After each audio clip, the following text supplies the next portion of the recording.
Imagine for a second an ancient being, maybe a dragon, who's seen empires rise and crumble, watching us practice yoga today. What would they think? We're about to jump into the incredible and kind of wild story of yoga's transformation from the secret spiritual path to a global phenomenon, all through the eyes of a very old and very wise witness. Our guide on this little journey, let's call him Zoran the Dragon, really hits the nail on the head here.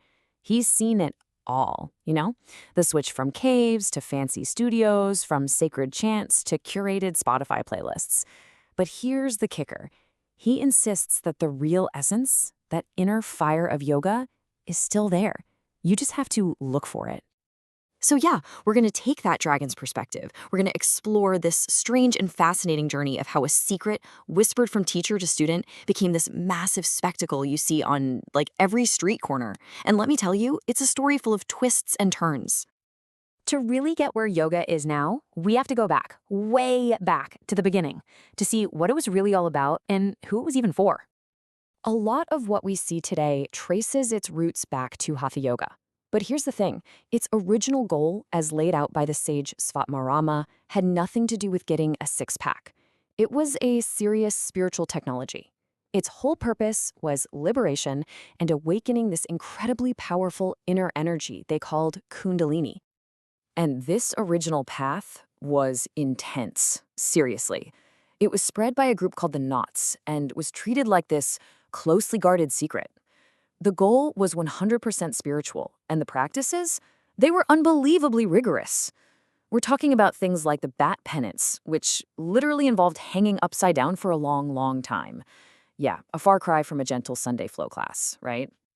So, the big question is, how on earth did we get from bat penance to Lululemon? Well, as yoga made its way to the West, it went through this massive transformation, creating what we can call a much more comfortable and safe version of that ancient path. And the shift was just fundamental. You can see it right here. The whole goal changed from this grand spiritual liberation to, stress relief and fitness. The practice itself went from being super rigorous and secret to something comfortable and accessible to basically everyone.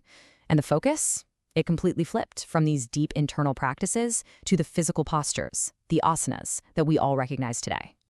And this is so important to understand. It wasn't just about making the practice a little softer, it was a fundamental reprioritization. All those deep, internal, and often pretty forceful techniques that were the absolute core of ancient Hatha Yoga, they kind of took a back seat. And the physical postures, they jumped right into the driver's seat. And this leads us right into the great paradox of modern yoga. It's a real double-edged sword, this fascinating dilemma that kind of pits the accessibility of the modern world against the deep-rooted traditions of the ancient one. Now, on one side of that sword, this new popular form of yoga is actually a huge testament to the power of those original texts. That structured focus on postures and breath is exactly what allowed these amazing, powerful styles like Iyengar and Ashtanga to even exist and develop. They still hold on to that core idea of using the body to get ready for a spiritual path. But, and this is a big but, here's the other edge of that sword. It's the really contentious debate happening right now.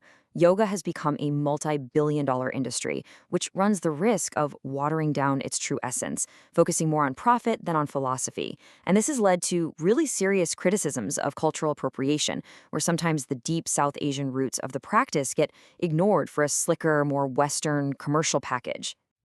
Just when the story seems to be about losing the old ways, a completely unexpected character enters the scene: technology. Let's take a look at how yoga is evolving in the digital age. And in this really surprising twist, technology is actually making the practice more accessible. You've got online platforms that let anyone practice, apps that can give you real-time feedback on your alignment, and even wearable devices that can track your body's responses. It's giving us this modern, data-driven window into what those ancient yogis were trying to achieve. And this, for me, is the most fascinating part of this whole story. With all of our shiny tools and scientific methods, we are just now starting to empirically prove the profound wisdom that the yogis discovered thousands of years ago, just through self-exploration. It's kind of mind-blowing. So what does this all mean? Has that ancient flame been extinguished by modernity? Well, according to our dragon, not at all. It hasn't gone out. It has simply changed its form. Because the core principles, they're timeless. The idea of balancing the body and mind, of using physical discipline to find mental peace, are those ideas more relevant than ever in our chaotic world? Absolutely, especially for tackling things like stress and anxiety. So let's end with a little dragon trial. Find that glowing rectangle you carry everywhere. For just a moment, go ahead and turn it off. And for the length of a single breath, in that silence, don't try to judge or stop your thoughts. Just witness them. That right there, that's a form of yoga. The flame of yoga has survived for millennia because it knows how to adapt. It's proven it can burn in a cave or a condo with a sacred mantra or a Spotify playlist. The crucial thing is, it's still burning. So the final question really isn't about yoga. It's about us. How will you tend to it?